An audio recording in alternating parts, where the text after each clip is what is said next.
My dad works in B2B marketing. He came by my school for career day and said he was a big ROAS man. Then he told everyone how much he loved calculating his return on ad spend. My friends still laugh at me to this day. Not everyone gets B2B, but with LinkedIn, you'll be able to reach people who do. Get a $100 credit on your next ad campaign. Go to linkedin.com/campaign to claim your credit. That's linkedin.com/campaign. Terms and conditions apply. LinkedIn, the place to be, to be. Welcome to Mind Love, episode 239. Today's episode is all about how to do hard things. When we think about control, we often think, oh, I need to be able to control the entire thing. Like it needs to be all on me. And that's not the case. The science, the research, the experience all clearly shows that if you can find control in even the smallest of things, then that almost like opens you up and frees you up. And it's like your mind says, oh, like I can make an impact. I do have input on this. Turn up your frequency with Mind Love. Bite-sized brain hacks for seekers, dreamers, and doers. It's time to give your mind a little love with your host, Melissa Monti.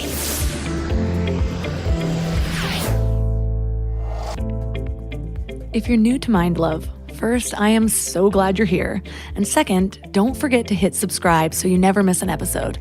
Giving your mind a little love isn't just a one-time thing, it's a way of life. Plus, more subscribers helps me attract more amazing guests and gives you more opportunities to change your life. So don't forget to subscribe. Today, I'd love to share a review from M Goddess who says, I love Mind Love. Melissa has amazing guests who share their stories and practical advice for living a more mindful and heart-based life. I love Melissa's soothing voice. She has a knack for asking questions that take us deeper into fascinating topics. Time flies when you're in the Mind Love zone. Highly recommended. Thank you so much for leaving this review. I didn't even realize Mind Love had a zone, but now that you said it, I feel it. So thank you. And now let's get to the show. Want to know something that keeps crossing my mind? I think collectively, we're losing the ability to do hard things. Really though, look back at what our grandparents or great-grandparents just did on a regular day, and now compare that to what we do. And I know I sound like the old man who says, in my day, we walked 15 miles uphill both ways, barefoot in the snow. But as silly as it sounds, there's truth there. We will acclimate to anything, including extreme comfort. And I kind of think we have. It also works the other way around. If shit hits the fan, we acclimate to that too. People have survived some crazy conditions.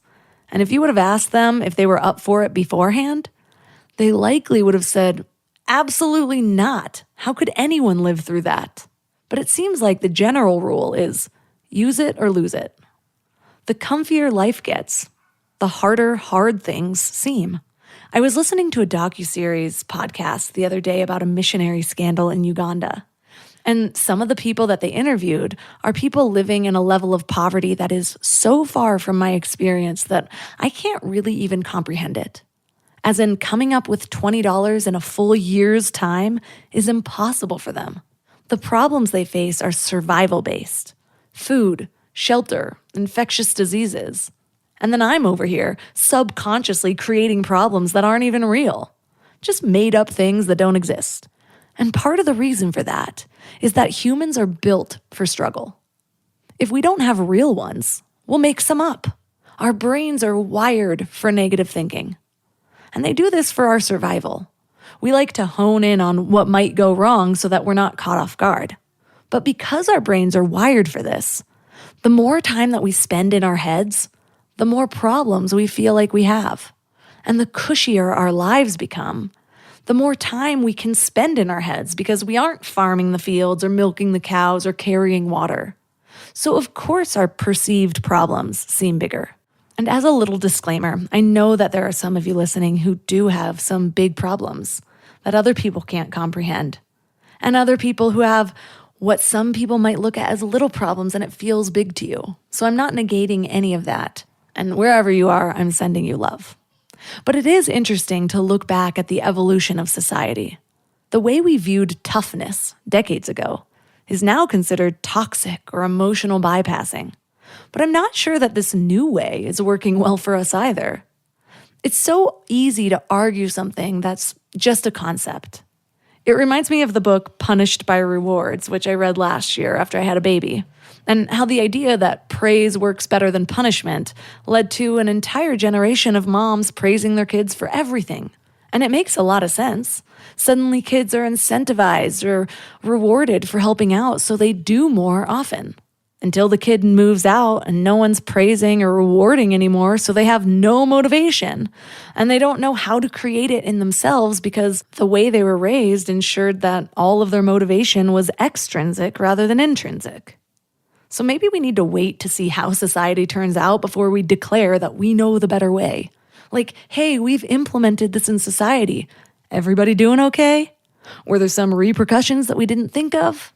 Everyone's just sitting on electric recliners watching their 22nd hour of Netflix in a single day. Are they capable of anything else anymore? Because here's the thing. Struggle is a powerful catalyst for transformation. Some of the strongest, most fascinating and complex people in the world are people who have survived big, life-changing things. But does that mean that those of us on top of the privilege pyramid, which as much as we compare just in the United States, if you really think of the grand scheme of everyone on Earth, is everyone with a roof over their head and food on the table? So are we all just doomed for dullness and apathy? I don't think so. But I think the key is to create our own struggle. But first, we have to remember how to be up for the challenge. We have to know how to sit in discomfort and willingly weather the storm. So that's what we're talking about today. And our guest is Steve Magness. He's a world-renowned expert on performance, well-being, and sustainable success. And his most recent work is Do Hard Things: Why We Get Resilience Wrong and the Surprising Science of Real Toughness. And he's also the co-author of the best-selling Peak Performance and the Passion Paradox.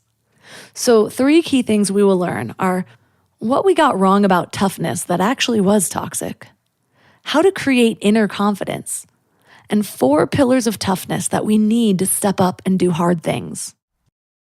Before we go deep today, I want to give you a little gift, and I want to give it to you every single day. It's called the Morning Mind Love.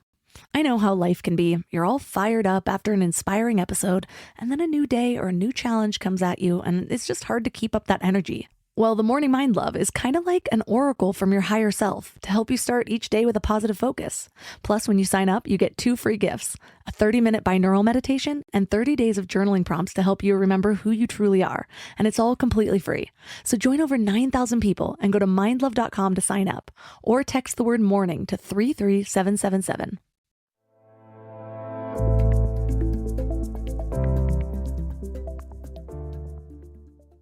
And now let's welcome Steve Magness to the show. Oh, thanks for having me. So what inspired you to focus your latest work on the idea of toughness? It's a long story. I think it really started with myself as an athlete and trying to figure out how to become tougher, because as a runner, that's kind of what it's about. Running is all about you being alone in your head by yourself with all these doubts and like feelings of insecurity just coming at you. And you have to figure out how to navigate and get on the other side of that. And then really it went from sport to life as I saw myself facing different challenges as I went into the workplace and adulthood and all those good things, as we all did. And I figured there had to be a better way than some of the ideas that were being tossed around or that I was reading about. So I really wanted to explore that. I know that one of the first ideas that you bring out is that we got toughness wrong. How so? Yeah. So for the longest time, what we've held on to is this idea that it's almost like you put your head down, you ignore whatever you're feeling, and you just try and grit or bulldoze your way through. And whether we look at sport, we look at military, we look at even some evidence from teaching and parenting, is we often hold on to this model that toughness is about again, ignoring things and just bulldozing through, gritting our teeth and getting through to the other side the best we can. And if you look at the science and psychology, and even if you talk to the world's best performers, that often backfires. So I'll give you the example from parenting, because I think this is one of the most intriguing findings, is that often young parents think, especially on the male side as fathers, they think like, oh, the way to create a disciplined child is to be incredibly demanding, to set high expectations, to lay down the law and put the rules down. And what the research shows is that backfires if you do not do that without what is also called responsiveness or care or fulfilling the child's needs. So the parenting research is very clear that you need both a high level of, what we'll call demandingness or expectation, but that doesn't work without this responsiveness or care or support that children need. And I think that's such a clear example because it also translates into everything else we do, from sport to work to leadership, and that we often get stuck on the demandingness stuff, but that doesn't work unless we have this support, this fulfilling people's needs, et cetera, that is vital. I am a semi-new parent as of about a year and a couple months ago. And so those parenting examples really get me. And I know what you're talking about because I've reflected a lot on my own growing up, I guess, and kind of trying to figure out like, okay, well, what are my issues now? When did these start? And there's the other side of that, where you're too soft, or you reward them too much, or say good job even too much, can lead to them not having an intrinsic motivation and instead always be doing it for the praise. And so finding that balance of like, okay, how responsive do I need to be? How tough do I need to be is difficult. You have another example in your book, the sink or swim metaphor from military. And apparently we even got that one wrong. We did. So first off, congrats on the parenting. Lots of respect there. My wife is a elementary school teacher, so the best lessons I had on any of this is watching her manage a class during COVID. It was crazy and amazing. Yeah. But in terms of the military, so what we stuck with is our popular conception of like developing this resilience or toughness often comes from what I'd say is the 1940s version of the military, where we see them do really difficult things and through some challenging opportunities. And we think, oh, this is the key. We even mimic it often in society. We have like boot camps for, fitness and discipline and teams and organizations. And we think this is the way. But what we got wrong here is that that's not the way that the military actually develops this mental toughness. That's just a selection method to say, hey, like, do you have kind of what it takes to start, this process? Once you're actually in the military, what they do is they spend a lot of time teaching you the psychology of coping with difficult things and the skill sets to navigate them. Not by, again, just putting your head down and rushing through, but by using like modern psychology and sports psychology. The military is in the US, the largest employer of sports psychologists in the nation. And there's a good reason for that, because they have to teach people how to keep their head on straight, how to keep their mind steady when chaos, uncertainty, et cetera, is going on, around them. So again, we kind of took the wrong lesson in the one place where we often hold on to this idea of toughness, which is the military, when if you look at how they're actually developing these skills, they're using modern science and psychology, not these old school kind of boot camp-esque ideas that we hold on to. Who would have thought? So I know that you teach the first pillar of toughness, we've kind of talked about it already, is acknowledging that something is hard, to embrace that reality. But it's interesting because that's not necessarily the most intuitive way to go about it. It's like I would think, okay, yeah, I'm running a marathon. I'm running. rather than being like, yeah, this is really freaking hard, I would lean into the mindset of like, I can do this. You got this. So how do you balance that so that you're not just focusing on the fact that this is so hard and then getting in your head and talking yourself out of it?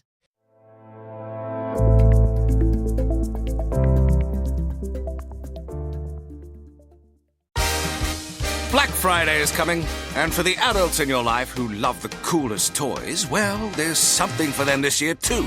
Bartesian is the premier craft cocktail maker that automatically makes more than 60 seasonal and classic cocktails, each in under 30 seconds at the push of a button. And right now, Bartesian is having a huge site-wide sale. You can get $100 off any cocktail maker or cocktail maker bundle when you spend $400 or more. So, if the cocktail lover in your life has been good this year, or the right kind of bad, get them Bartesian. At the push of a button, make bar-quality cosmopolitans, martinis, Manhattans, and more. All in just 30 seconds. All for $100 off. Amazing toys aren't just for kids. Get $100 off a cocktail maker when you spend $400 through Cyber Monday. Visit bartesian.com/cocktail. That's BARTESIAN.com/cocktail.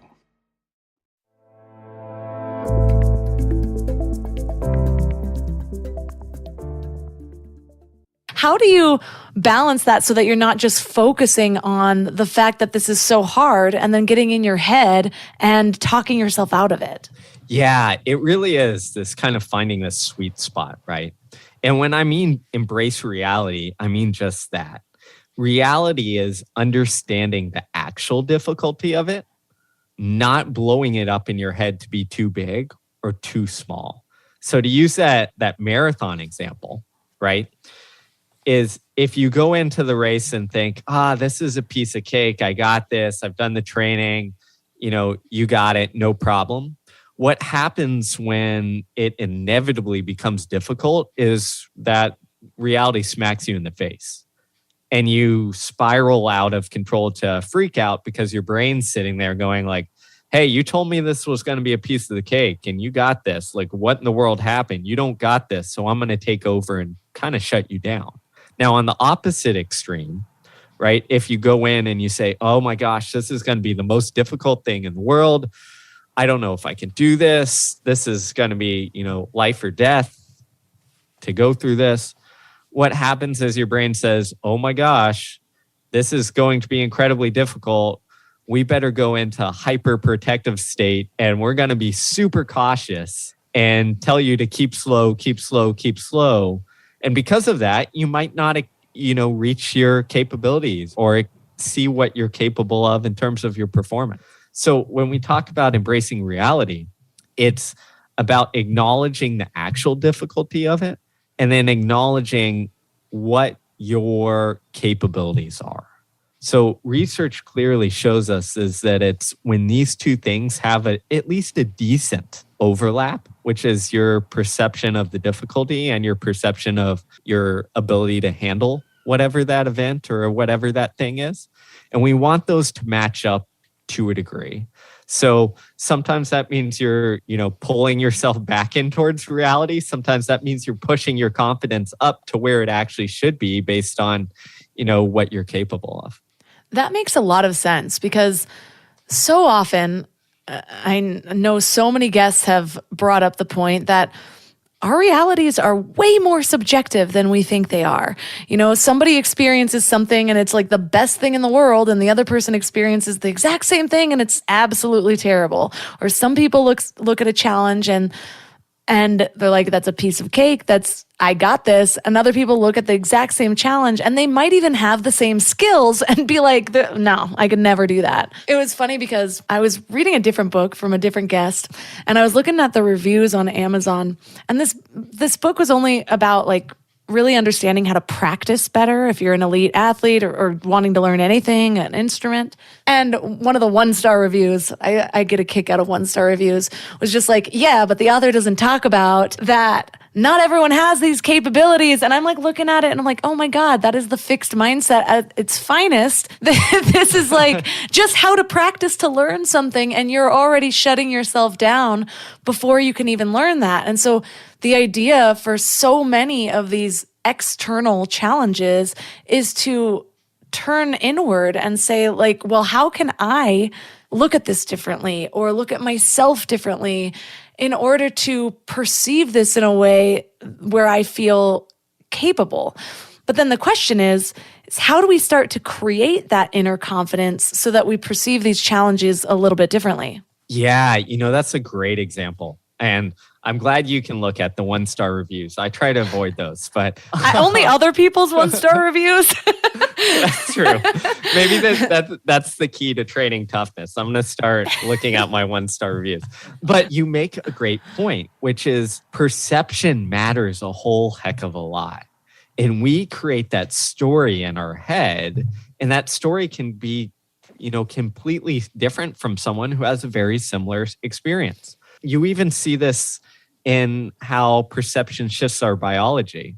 There was a great study that showed that when you put people through something that is like very fearful, like if they're afraid of snakes or spiders and you put a spider right next to them, the fear area is in their brain will light up way more if they're there alone versus if their partner is just standing next to them, not saying anything, and just holding their hand. And what does that change? It just changes our perception a little bit. Because if our partner is there, we feel a little bit more safe, a little bit more secure, right? They've done the same study or similar studies when looking at how difficult it is to, sprint up a very, large hill. If we have friends around us, we'll actually perceive and judge that hill to be shallower, not as steep than if we're there alone. And I think the key around all of these things is our perceptions are malleable. We get to change them. And to me, developing this true inner confidence is kind of taking advantage of that, understanding that a lot of this stuff isn't black and white, and we can change how we perceive the difficulty in front of us. And with developing that inner confidence, the thing that I always like to say is that confidence needs evidence. And it's our job to kind of give our mind and our brain the evidence for why we are capable of handling this and have this like true inner self-confidence based on reality that we can handle whatever challenges in front of us. So much of perception, I have found, begins with a choice. Like you have to choose to do this work. You have to choose to be like, okay, I'm going to work on my toughness, or I'm going to work on my forgiveness, or whatever it is. It's that choice that you're going to figure out, even if you don't see right now, that you have the power to change or to change your life or to see things differently.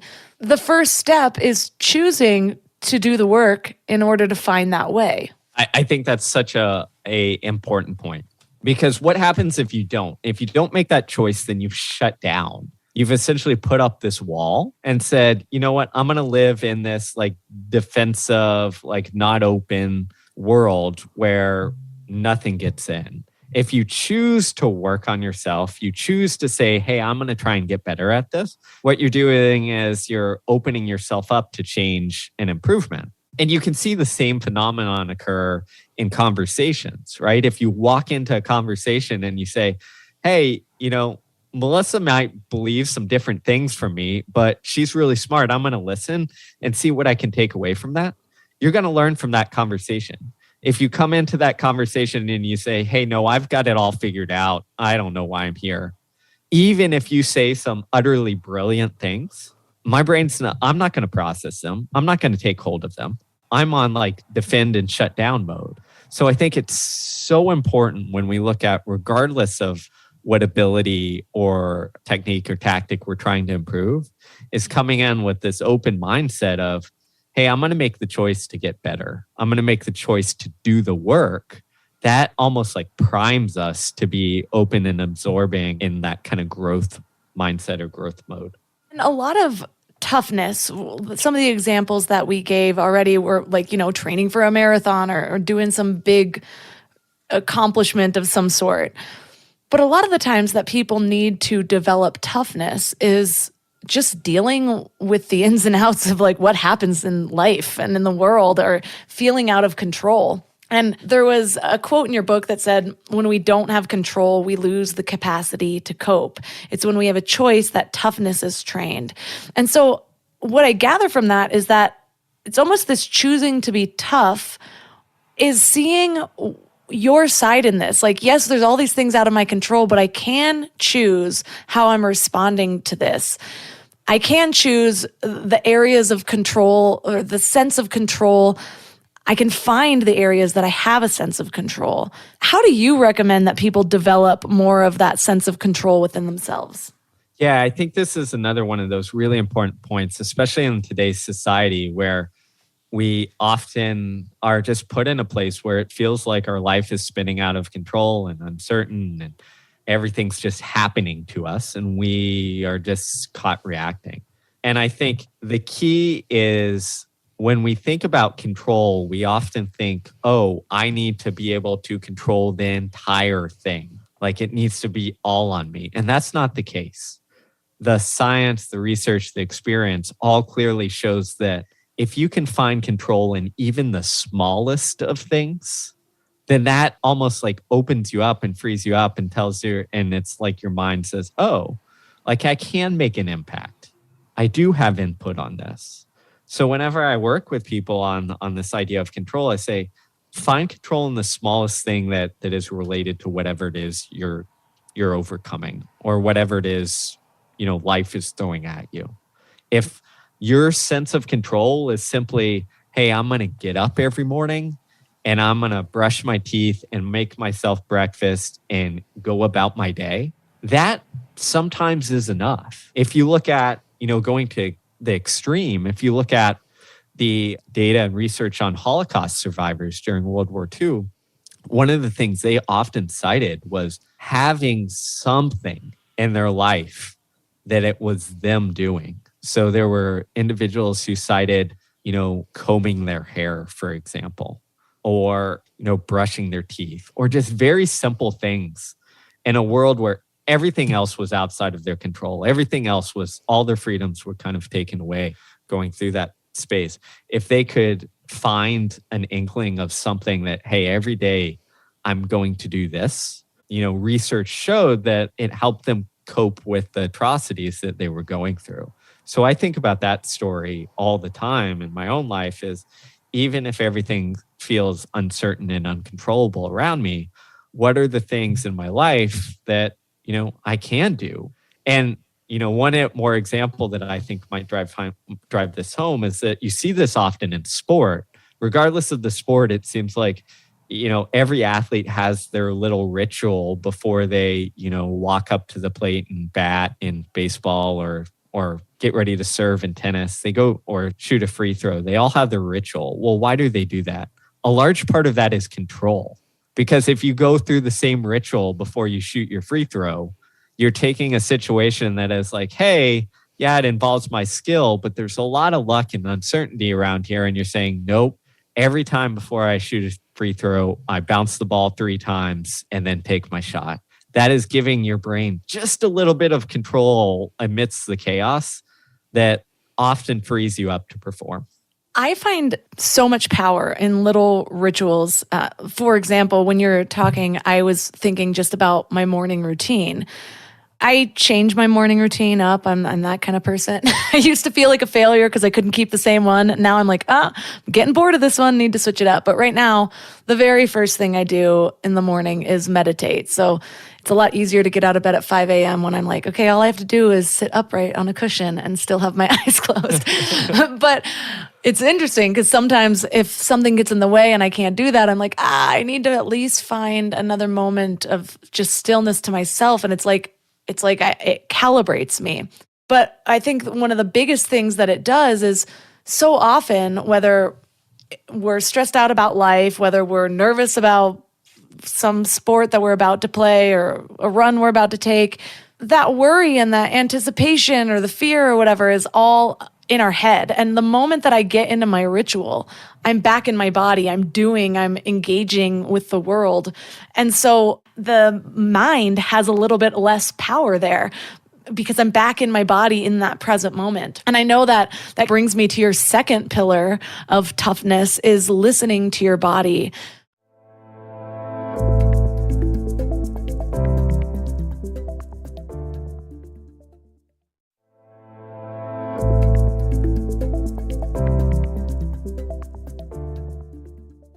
That brings me to your second pillar of toughness is listening to your body. How do you use that teaching in order to develop toughness?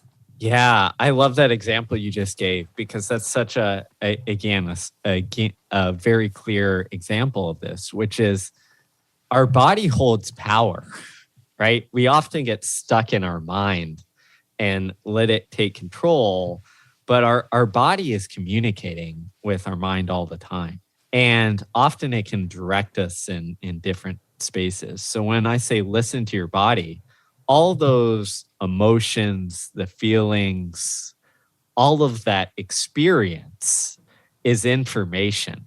And it's almost like if you can learn to speak that language and decipher it, you're in a much better position than if you just say, hey, I'm just going to ignore all of this barrage of feelings, emotions, thoughts, etc.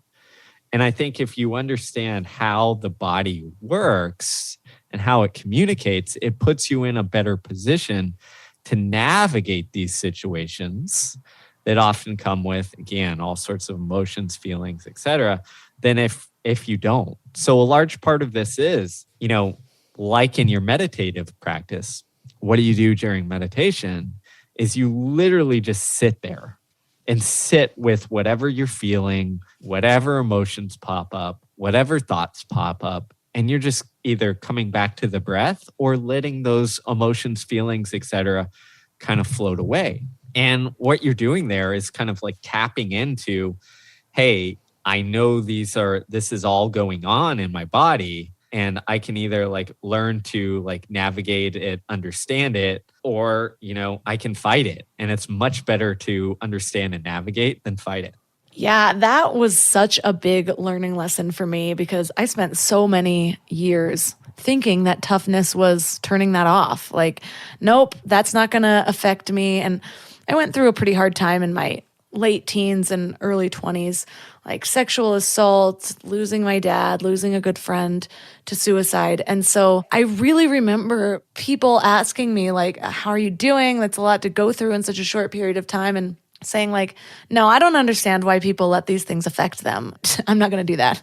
And silly me, all I was actually doing was delaying the healing and the feeling, until I was present enough to sit with it. And it's I went through the processing, the grieving, 10 years after it happened. Doesn't mean I didn't cry a bunch by myself, but it's I wasn't allowing any of that to penetrate. I wasn't finding any lessons from it. It was just oh my God, I'm just an emotional wreck. And it did seem like the less time I was willing to consciously sit with those feelings, the more explosive and out of my control that they ended up being. It's I would just break down over something small, or I would, lash out at somebody. And so those feelings, I found that I couldn't bury them. It's just, I could either choose to be with them or they would choose when they would come out.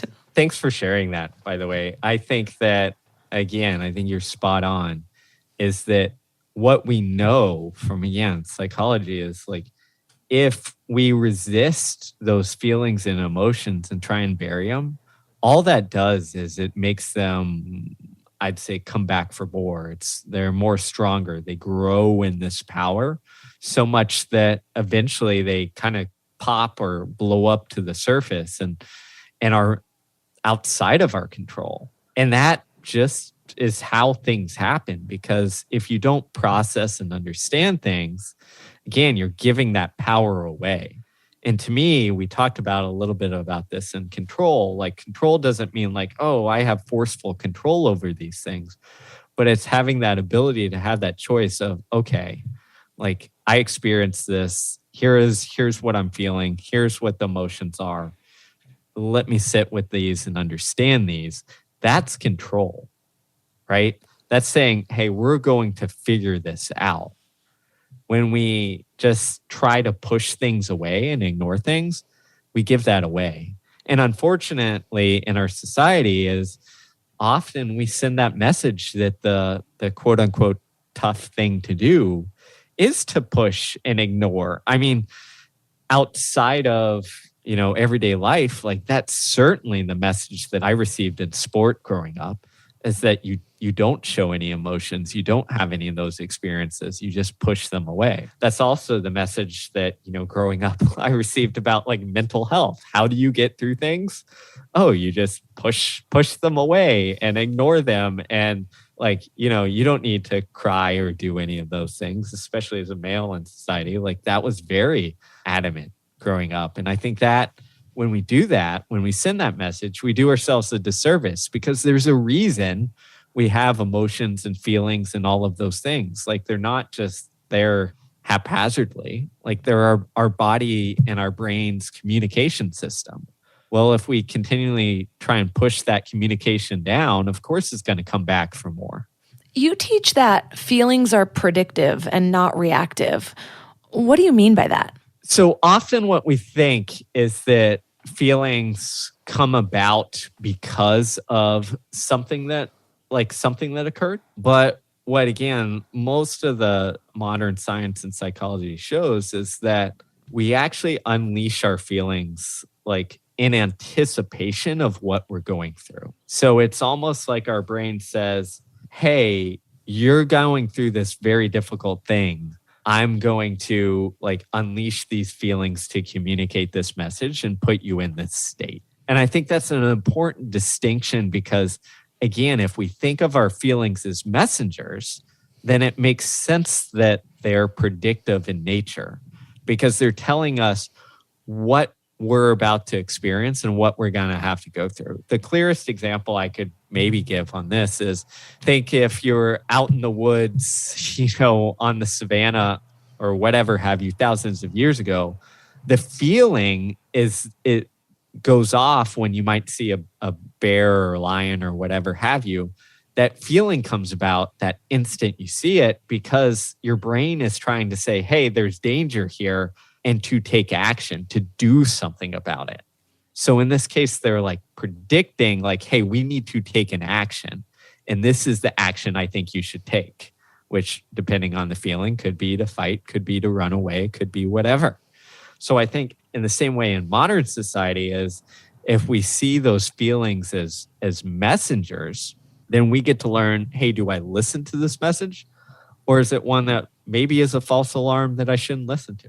When you gave that example, what came to mind for me was one of the ways I use my feelings as messengers is, when I'm really triggered, what I've gotten really good at in the last few years, or really since being married, I would say, is knowing when to step away and take a few moments for myself. I feel all the fight or flight coming up. I can feel like my chest tight and like my tongue is just ready to like whip out whatever I feel like is going to be the most intense response that's going to like drill in my point. And I'm like, no.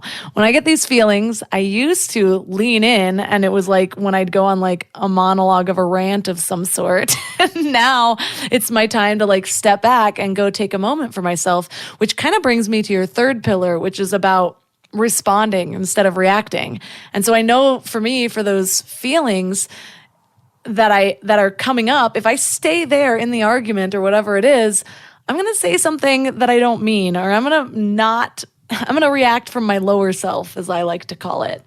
But just taking that moment away allows me to sort of take a deep breath, and instead of reacting is to respond. But it's not as easy as it sounds like it's going to be. And so what are your tips for getting into that more responsiveness rather than the reactiveness? Yeah, I love that example, because every couple has gone through this, right? It's the argument where you say something, or you have this urge to say something that you should not say. But Oh my gosh, can I just tell you that I was the person that my friends used to text message like, I need to come back with a really biting response. And I'm like so good at it. And I'm like, I gotta let that talent go. It's not a good one to have. oh gosh. Yes. I think everybody can resonate with that experience, and there's a reason for it. And I think what you're describing there is pretty simple, is our tendency is towards reacting.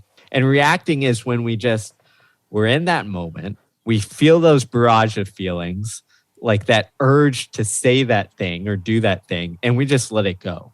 And we just say, okay, I'm going to say the like really biting comeback because this is what's best. But that might feel good for like an instant, but over the long haul, it just makes things way worse. It's not the wise decision, right?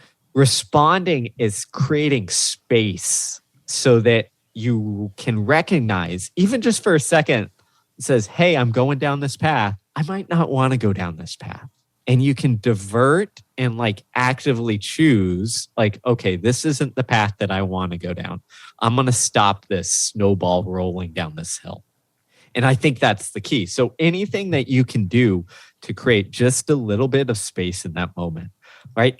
Understanding your technique and tactic of saying, hey, I now see those feelings as like a warning light to say, hey, I'm about to spiral out of control. I need space. I need to take a timeout. Like, that's fantastic. What I would say is anything in those moments where you can zoom back out and shift your attention will give you that little bit of space to be able to, again, navigate things. That can be anything from, again, as I said, changing your attention to changing like your inner dialogue and getting out of argumentative mode and getting back into like figuring out mode with your inner dialogue. It can be changing your environment as well.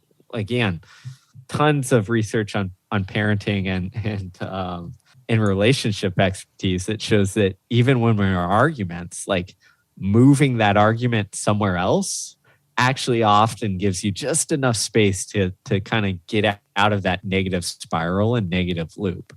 So responding is about just simply doing whatever you can to create this just momentary space or perspective where you get out of that spiral and can get your kind of rational brain back online. I have thought of that exercise or just that idea as a way to kind of be more calm, not as reactive. I've not ever really associated it with toughness, though. How does it go with just having that kind of mental strength?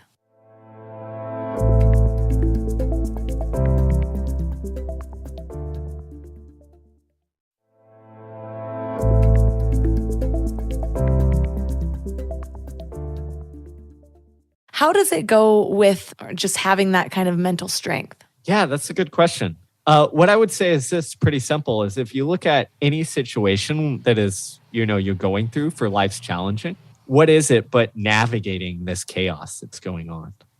So you look at sport, it's often playing through the pain. If you look at toughness in the workplace, it's making the hard decision that you might not want to, right?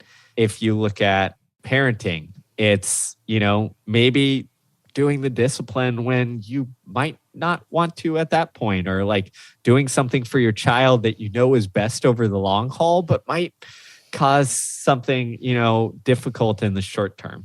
And when you look at toughness, in every one of those situations, part of you is going to be pulled towards what I'd call the easy decision, which is often the reactive decision, because your brain and body just want to get through this. It just wants to get to the other side. So it often says like, oh gosh, like I'm going to make this easy decision because like that gets me to the other side of this. That gets me out of this situation temporarily and gives me some relief. But what we're worried about in toughness is not the easy decision, but it's taking that wise action and getting to the decision that hopefully helps us over the long haul. So when we look at creating that responsiveness and not reactiveness, well, if you can respond or create that space, the chances of getting to that more productive, wise action go significantly up compared to when you're in that kind of like reactive state where you're just, you're kind of like lower self brain is kicking in and online and your kind of rational self is just totally offline. So when we talk about responding versus reacting, it's one thing to kind of take that space, or say it's the toughness in like a marathon run or whatever. And it's like, okay, my mind is telling me to get out of this race, go get some water and like put up my feet, but I'm not going to do that. I'm going to respond based on my bigger goal, whatever it is. But that doesn't mean that whatever we're going through isn't really uncomfortable, whether that's our body physically hurting from like running this marathon, or we're like right in the middle of grief, or we have to make some really difficult decision. It's like, yeah, we're responding maybe from our higher self, maybe making the decision we want to make, but it's still uncomfortable. And that kind of brings me to your fourth pillar of transcending the discomfort. And you talk about building the foundation to do hard things. What is in that foundation? So often when we think about toughness or doing hard things, we think about like the individual stuff that we talked about, like these moments. But the reality is our environment and the space around us impacts so much, whether we're going to choose to persist or like deal with that grief or uncomfortableness or uncertainty or not. And if you look at it, there's a couple key things that matter a lot. Is that when people feel like they have their basic psychological needs met, they are way tougher. What are those basic psychological needs? Pretty simply, it's when they feel like they have some sense of autonomy, meaning they can have input and have a choice and all those wonderful things that we talked about. When they feel like they have competency, which means that they have a path forward to grow, to develop, to make progress in whatever it is they're doing. And then also the third one is that they feel like they belong.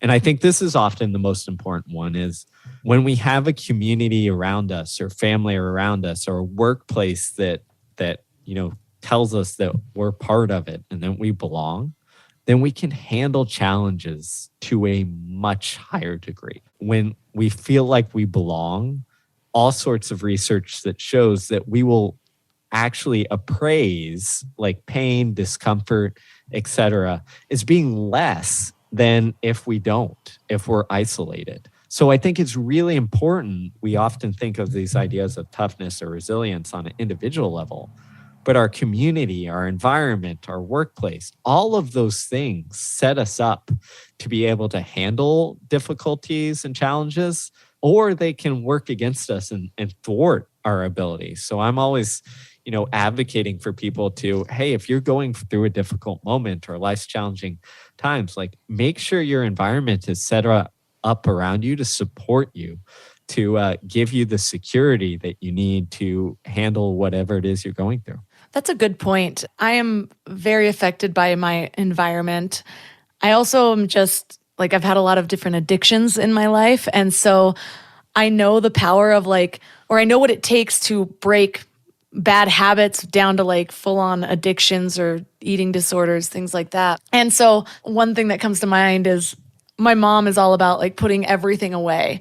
And I'm okay with the clutter that supports my goals. Like I have my daily Stoic book out because I want to read that every morning. I have my meditation cushion out always. I have a cup of water that I keep constantly full of water because I will drink more if I don't have to pour it every time. And so that's how I use my environment to kind of support the things that I'm trying to train myself in, I guess you could say. And another thing that helps, and I know that you talk on this too, is finding meaning in that discomfort. And there was an example that came up recently. I was talking to somebody who had spent time in solitary confinement, and they were, this person said it was like the worst time of his life. And I had also recently just seen somebody that is a fellow podcaster that had just come out of like a silent solitude retreat. And it just kind of got me thinking, like, both of these people are in solitary confinement. Only one of them, the one that chose it, was also in complete darkness the entire time. Yet one of them came out and it was like the best experience of their life. And the other one came out and it was the worst experience of their life. And so I wonder how many more things there are where if we just shift the way that we look at it, suddenly it's more manageable. Yeah, I love that example and that contrast because it's so true. And of course, there's obvious differences there, but I think there are a lot of things that if we found meaning out of the struggle or out of the suffering, that we'd come out of it in a better place. And this isn't to make light of any of the suffering or any of the things. In fact, famed Holocaust survivor and author Viktor Frankl writes about this all the time, or wrote about this all the time, which is like part of his process through getting through what he did was to find some sort of meaning in this act that was placed upon him that most of us would say is just horrific and doesn't have any meaning behind it. But again, if you looked at his work, if you looked at others who went through similarly very difficult things, the making sense, the finding meaning in that adversity keeps popping up as being an important part of having what's called post-traumatic growth instead of post-traumatic stress disorder. So I think meaning on itself is one of the most important things that you can do. And that doesn't mean that, you just say, hey, something very difficult happened to me. And, I'm just going to try and turn it into a positive. No, that's not what you're trying to do. You're trying to find meaning out of that experience that you went through, even if that experience is extremely negative. So this is one place where I think actually, therapy is wonderful for, because this is what is finding meaning, but processing your experience and making sense of it and coming out on the other side with like a renewed, maybe different lens to look back on it from. So I think it's vital. Well, I'd love to leave listeners with some activity or thought experiment to kind of focus on for the week that really drills down what we've been talking about. If you were to leave listeners with one thing to focus on this week that helps them develop their mental toughness, what would you give them? Oh, that's a good question. I love the practicality of this. How about this? Think of something in your life that causes you to have anxiety or uncertainty or maybe a little bit of uncomfortableness. And for this next week, I just want you to lean in and embrace that and go towards it. Now, leaning in and embracing it, it could mean, just sitting with it. It could mean doing something about it. Doesn't really matter. But I want you to practice going towards that instead of the natural tendency, which is to shy away and avoid it. Well, thank you so much for everything that you've brought to this conversation. And I know so many people, especially now, it just seems like there's one thing after another where we just need to develop that strength or, we're going to have really cynical outlooks on life. So thank you for helping us all be a little bit tougher this week. And for listeners that are interested in learning more about you and your book, where is the best place for them to connect? Yeah, you can find me on all social media at Steve Magness or on my website, stevemagness.com. All the links for this episode will be at mindlove.com/239. So you heard your challenge for this week is to find something that you are uncomfortable with and lean toward it. What I also love about this challenge is there are a lot of ways to do this.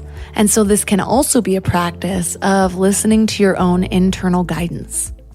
Maybe just sit with the idea and ask yourself, what is one way that I can lean towards this? And when something comes to mind, do that. And you might even continue to ask yourself throughout the week, what is a deeper way I can lean towards this? Is there anything about this that I'm still avoiding? And can I step into that? We learn so much about ourselves by stepping outside of our comfort zones. I feel like I'm constantly toggling this line. It was a game changer when I found all of my little habits and routines and the structures around my life that make it more enjoyable for myself. I lived so long as just a free bird with none of that. And so now I'm like, yes, I have my morning routine. I have this routine. I have my midday routine. I've got routines for just about anything. And they can be really helpful for getting in the groove of something, like a little routine before a podcast interview to get me in the right headspace. But the danger of that is that I create this little zone of comfort that can be hard to break. For example, one time I traveled and didn't have my fancy drink that I make, which is like a DIY kind of mud water alternative. And I felt like I was going to lose it. My whole day was thrown off. And so now one of the things I make sure to do is to break my little structures, make sure that I can still do it without it. And so leaning into something that's uncomfortable can be as easy as that. It can be doing something a little bit different each day. But if you really want to be intentional with this, pick something that you want to improve in your life. Envision the person that you want to be, and then ask yourself what work you need to do to get there. And so if you're leaning into those areas of discomfort, the ones that really matter, the ones that are in the way of who you want to become, that's where you find your real motivation, and that's where you find your real potential. So let me know how it goes. Reach out to me on Instagram at mindlovemelissa, or leave a comment right here on the show notes page at mindlove.com/239. If you'd like to support Mindlove, you can do that by joining Mindlove Premium at mindlove.com/premium. All of you who join are my favorite people on earth, right next to the people who leave 5-star reviews on Apple Podcasts or on Spotify. So if you do that, I just might read your review on the show. And if you join Mindlove Premium at mindlove.com/premium, you will be in my heart forever. You can also find any of my amazing sponsors at mindlove.com/sponsors. And that's all for today. So thanks for giving your mind a little love today, and I'll see you next time. Thanks for tuning into Your Higher Frequency with Mind Love. Head to mindlove.com for a free gift to keep your vibes up until next week.